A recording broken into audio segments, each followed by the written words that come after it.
नमस्कार दोस्तों, आप सभी का मेरे दिव्य दृष्टि चैनल में स्वागत है। आज मैं आप सभी के लिए गणेश उत्सव, गणेश चतुर्थी पूजन सामग्री, गणेश जी की स्थापना और पूजा, गणेश चतुर्थी व्रत की कथा और गणेश चतुर्थी व्रत की कथा, दो कथा लेकर के आई हूँ। आपको पसंद आए लाइक शेयर एंड सब्सक्राइब करें। गणेश चतुर्थी हिंदुओं का बहुत ही खास त्योहार है जो भारत के विभिन्न भागों में मनाया जाता है, किंतु महाराष्ट्र में बड़ी धूमधाम से मनाया जाता है। हिंदू पंचांग के मुताबिक भाद्रपद माह के शुक्ल पक्ष की चतुर्थी तिथि को गणेश चतुर्थी का पर्व मनाया जाता है। माना जाता है कि इसी दिन भगवान गणेश का जन्म हुआ था। गणेश चतुर्थी का त्योहार पूरे 10 दिनों तक मनाया जाता है। गणेश चतुर्थी के दिन लोग घर में या कई प्रमुख जगहों पर भगवान गणेश की प्रतिमा स्थापित करते हैं और पूरे 9 दिन तक उनकी आराधना करते हैं और 10वें दिन यानी अनंत चतुर्दशी के दिन बड़े धूमधाम गानों और बालों के साथ गणेश प्रतिमा को किसी तालाब, समुद्र इत्यादि जल में विसर्जित किया जाता है। गणेश चतुर्थी पूजन सामग्री। गणेश चतुर्थी के त्योहार में कुछ खास चीज़ों का इस्तेमाल होता है। इन चीज़ों के बगैर गणेश चतुर्थी की पूजा अधूरी मानी जाती है। गंगा जल, धूप, दीप, कपूर, मूर्ति स्थापित करने के लिए चौकी, लाल रंग का कपड़ा, दुर्वा, जनेऊ, रोली, कलश, मोदक, फल, सुपारी, लड्डू, मूली, पंचामृत, लाल चंदन, पंचमेवा इत्यादि। गणेश जी की स्थापना और पूजा। सबसे पहले स्नान करने के बाद साफ कपड़े पहने और पूजा स्थल की सफाई कर ले। एक चौकी तैयार करें और उस पर लाल या पीले रंग का कपड़ा बिछा ले। गणपति जी की प्रतिभा को गंगा जल, पंचामृत से स्नान कराएं और चौकी पर स्थापित करें। गणपति बप्पा को बैठाते समय इस मंत्र का जाप करें। अस्य प्राण प्रतिष्ठन्तु, अस्य प्राण संरक्षतु, जय गणपतिः त्वं सुप्रतिष्ठितः वरदे भवताम्। उन्हें वस्त्र अर्पित करें। उसके बाद उन्हें तिलक लगाएं और अक्षत चढ़ाएं। ध्यान रखें, पूजा के समय गणपति बाबा को दूर्वा जरूर अर्पित करें। दूर्वा के बिना गणेश जी की पूजा अधूरी मानी जाती है। आप चाहें तो दूर्वा की माला बनाकर भी पहना सकते हैं। अब बप्पा को भोग मोदक चढ़ाएं। इसके बाद गणेश चालीसा का पाठ करें और बप्पा की आरती करें। अब भगवान श्री कृष्ण के साथ साथ भगवान शिव और माता पार्वती की भी पूजा करें। पूजा में धूप दीप करते हुए सभी की आरती करें। पूजा करने के बाद इस मंत्र का जाप जरूर करें। विघ्नेश्वराय वरदाय सुप्रियाय लंबोदराय सकलाय जगदीताय नागाननाय श्रुति यज्ञ विभूषिताय गौरीसुताय गणनाथ नमो नमस्ते। गणेश चतुर्थी पर इन नियमों का पालन जरूर करें। गणेश जी की प्रतिमा खरीदते समय ध्यान रखें कि वह किसी भी तरह से खंडित ना हो। आप गणपति को 3, 5, 7 या 10 दिनों के लिए स्थापित कर सकते हैं। अगर घर में गणपति स्थापित किए हैं तो विसर्जन वाले दिन तक रोज नहा धोकर नियमित रूप से उनकी पूजा करें। एक बार जिस स्थान पर मूर्ति स्थापित कर दी उस वहीं रहने दे। बार बार जगह नहीं बदली। मूर्ति को हटाएं या हिलाएं नहीं। केवल विसर्जन के समय ही ऐसा करें। गणपति की सेवा के लिए हर समय एक आदमी मौजूद रहना चाहिए। प्रतिमा लाकर उसको अकेले नहीं छोड़ें। गणेश जी को दुर्वा और मोदक जरूर चढ़ाएं। आपकी रसोई में जो कुछ भी आप बनाएं सबसे पहले गणपति को उसका भोग लगाएं।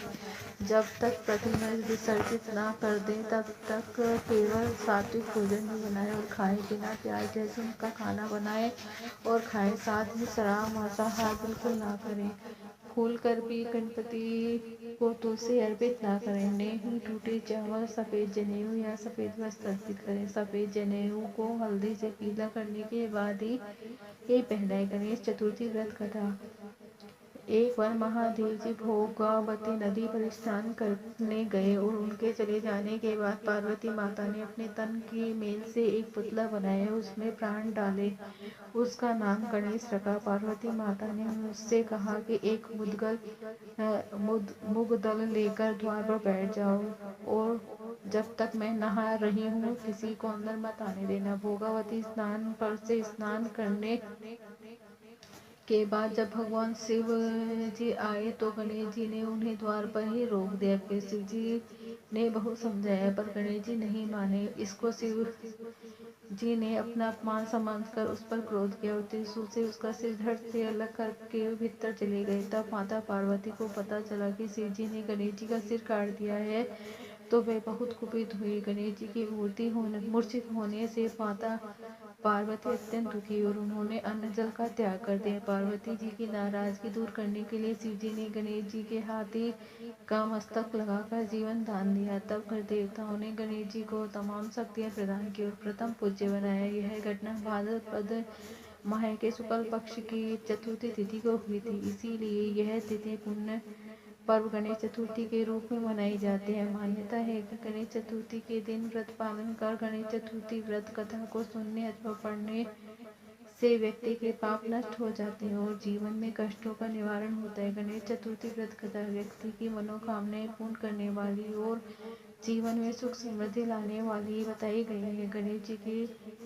गणेश चतुर्थी कथा दूसरी। पौराणिक कथा के अनुसार एक बार भगवान शिव और माता पार्वती नर्मदा नदी के किनारे बैठे थे। माता पार्वती ने वहां भगवान शिव से चौपड़ खेलने को कहा। भगवान शिव भी इस खेल को खेलने के लिए तैयार हो गए, लेकिन इस खेल में होने वाले हार जीत का निर्णय कौन लेगा यह समझ नहीं आ रहा था। इसीलिए भगवान शिव ने कुछ तिनकों को इकट्ठा करके एक पुतला बनाया और उसमें जान डाल दी। जान डालते ही वह पुतला एक बालक बन गया। उसी बालक को इस खेल का निर्णय लेना था।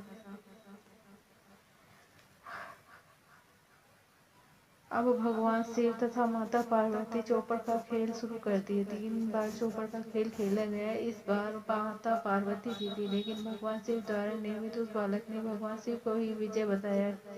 इस बात को सुनकर माता पार्वती बेहद क्रोधित हो गई। उन्होंने क्रोध में आकर उस बालक को लंगड़ा होने और कीचड़ में पड़े रहने का श्राप दे दिया। बालक ने माता पिता से बहुत माफी मांगी। बालक के बार बार क्षमा मांगने पर माता पार्वती ने उस बालक से कहा कि यहाँ गणेश पूजन के लिए नाग कन्या आएंगी। उनके कहे अनुसार तुम भगवान श्री गणेश का व्रत पूरी श्रद्धा पूर्वक रखना। इस व्रत के प्रभाव से तुम इस आप से मुक्त हो जाओगे। 1 वर्ष के बाद उस स्थान पर नाग कन्या आई। तब उस बालक ने नाग कन्याओं से गणपति बप्पा के व्रत का विधि विधान पूछा। उसके बाद बताए अनुसार उस बालक ने 21 चतुर्थी तक बप्पा का व्रत किया। बालक की भक्ति को देख गणपति बाबा बहुत प्रसन्न हुए और उन्होंने उस बालक को मनवांछित वर मांगने को कहा। तब उस बालक ने सिद्धि विनायक से कहा, हे प्रभु, मुझे इतनी शक्ति दीजिए कि मैं अपने पैरों से चलकर अपने माता पिता के साथ कैलाश पर्वत पर जा सकूं। तब बप्पा ने तथास्तु कहा। भगवान श्री गणेश जी के तथास्तु कहने के बाद वह बालक अपने माता पिता के साथ कैलाश पर्वत पहुंचा। वहां उसने भगवान शिव को अपने ठीक होने की पूरी बात बताई। बालक की बात सुनकर भगवान शिव ने भी माता पार्वती को प्रसन्न करने के लिए 21 चतुर्थी का व्रत के प्रभाव से माता पार्वती भी प्रसन्न हो गई। इसके बाद भगवान शिव ने माता पार्वती को इस व्रत की पूरी महिमा बताई। इस बात को सुनकर माता पार्वती के मन में अपने बड़े पुत्र कार्तिकेय से मिलने की प्रबल इच्छा जाग उठी।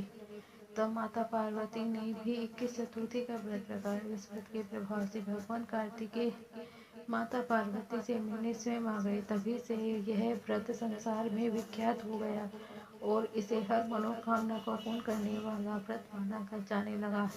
ऐसा कहा जाता है कि यदि कोई व्यक्ति 21 चतुर्थी का व्रत पूरी श्रद्धा पूर्वक करे तो बप्पा उसकी हर मनोकामना अवश्य पूर्ण कर देते हैं।